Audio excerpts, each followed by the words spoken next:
Okay, we're going to look at section A6, which is solving equations. We'll do this one and then A9. At the end of this section, we'll do A9. So, for example, suppose that we want to solve the equation x plus 2 times x minus 3 equals x minus 2 squared, x minus 3 squared. X minus 2 times x minus 3, x plus 2 times x minus 3 is the same as x squared minus x plus minus 6 equals x minus 3 squared. You got x minus 3 times x minus 3.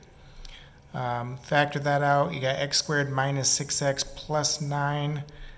5x equals 15 divided by 5, x equals 3, which should be correct.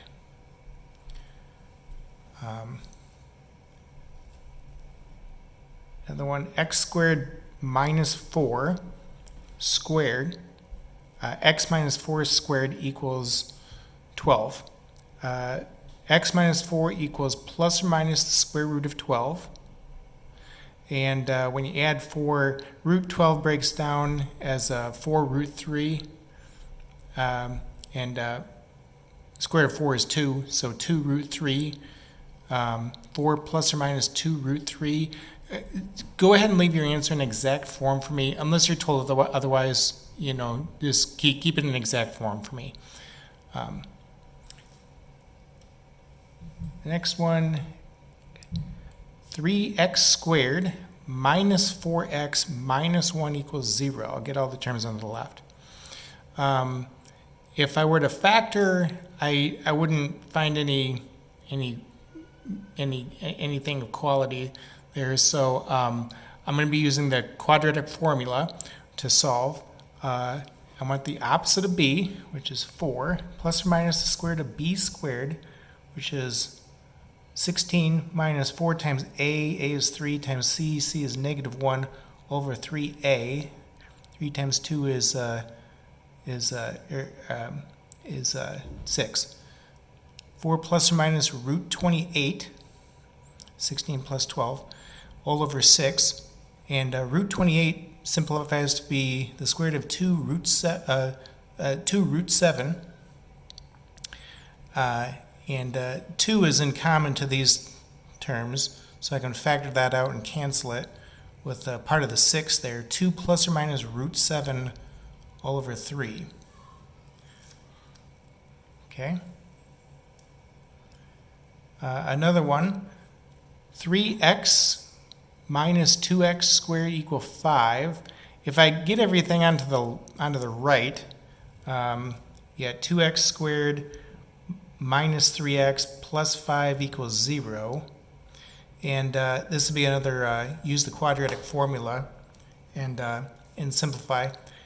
So you got 3 plus or minus the square root of 3 squared, which is 9, minus 4 times a is 2, times c is 5, all over 2a. 2 times 2 is 4. 4 minus 40 is negative 31. The square root of negative 31, in terms of I, that'd be I root 31. So 3 plus or minus I root 31 all over 4 are the two answers that we get there. Another one, x cubed minus 3x squared minus x plus 3.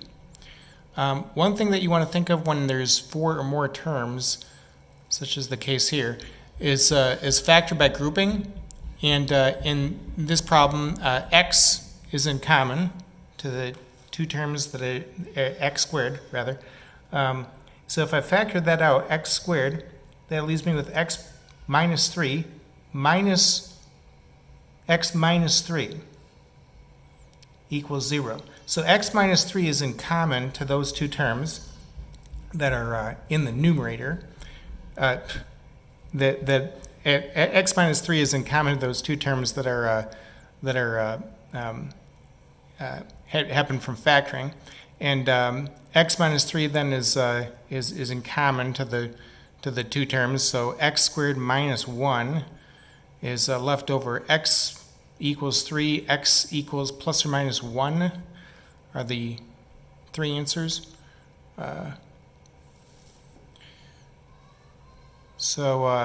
The next equation, 1 over x minus 3 plus 1 equals 6 divided by x squared minus 9. The common denominator is x plus 3 times x minus 3. So I want to multiply the top of the first term by x plus 3 times x minus 3, and distribute that into the leading two terms there. So when I distribute x plus 3 times x minus 3 in those leading terms, x minus 3 cancels, and this is going to leave me with an x plus 3. X plus 3 times x minus 3 times 1 is x plus 3 times x minus 3. X squared minus 9 factors as x plus 3 times x minus 3. So that is going to factor with the one up top, going to leave me with 6 there. When I FOIL this out, you get x squared minus 9. And let's see, x squared plus x. 3 minus 9 is negative 6. When I subtract 6 from both sides, I get minus 12. That's all equal to 0. X squared plus x minus 12 equals 0. Factors as x plus 4 times x minus 3. And x equals negative 4 is a solution. X equals 3 is going to create a division by 0. And so I throw that away. To further check x equals negative 4, I'd plug that in and I get 6/7 there on the left. And when I plug in negative 4 on the right, negative 4 squared is 16, minus 9 is 7. I get 6/7 on the right. 6/7 equals 6/7, that's true. Okay.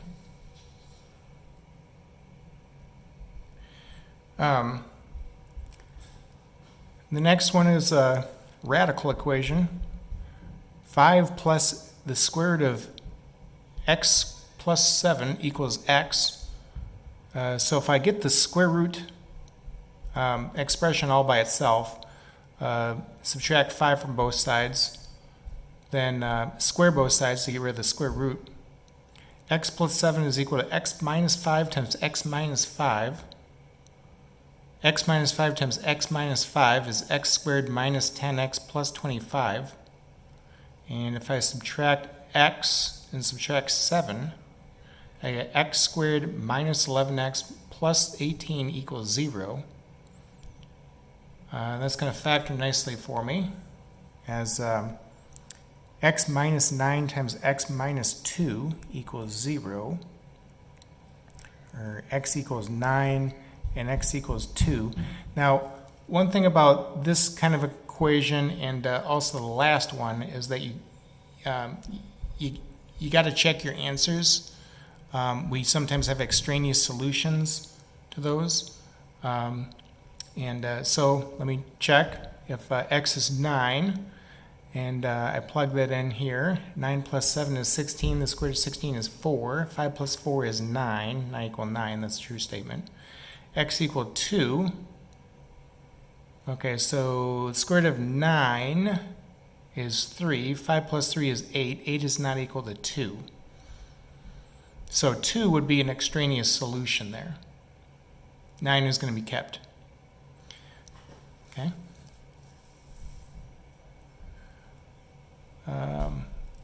Next one, the absolute value of 5 minus 3x equals 12. Okay, so the absolute value equation is always written as two equations losing the absolute value bars. One of them is going to be like the absolute value bars aren't even there. Or the other one, you just throw a negative on the right side of the equation. Okay, so my first equation, 5 minus 3x equals 12, or 5 minus 3x equals negative 12. When I subtract 5, negative 3x equals 7, so x equals negative 7/3. When I subtract 5 over here, negative 3x equals negative 17, x equals negative 17 over negative 3, which is negative over negative is positive, x equals 17/3. Now, it's rare when it happens, but it can. So you'd want to check these answers just to be sure. If x is equal to negative 7/3, the 3's would cancel. 5 plus 7 is 12, and the absolute value of 12 is 12. Okay, so that gives me a true statement. If x is 17/3, and I plug that in here, the 3's cancel. 5 minus 17 gives me negative 12, and the absolute value of negative 12 is positive 12. So 12 equals 12, that's true. And so in other words, both of these are going to be kept for me. Okay. The next one, 2 times the absolute value of 3x minus 1 plus 7 equals 3. Well, if I get rid of the all the numbers and leave the absolute value expression all alone, if I subtract 7 and divide by 2, 2 times 3x minus 1 equals negative 4, and then divide by 2. The absolute value of 3x minus 1 equals negative 2. There's going to be no solutions to that one. Okay, so one way to look at it is you know, whatever x is, x can be anything, and you'll never have a positive equal to a negative. The absolute value of 3 times x minus 1 is some positive number. So how many positive numbers are equal to negative 2? Well, none of them. No solutions. Okay. Now, if I were to continue, you know, and write my 2 equations like I did up here, I'd have 2 equations written, and both of those numbers would be wrong. Okay, there could be no solutions. You have a positive equal to negative is the issue. Okay, so the homework, now this is at the back of the book, page A54. Take a look at these problems here for homework, and we'll go ahead and stop right there.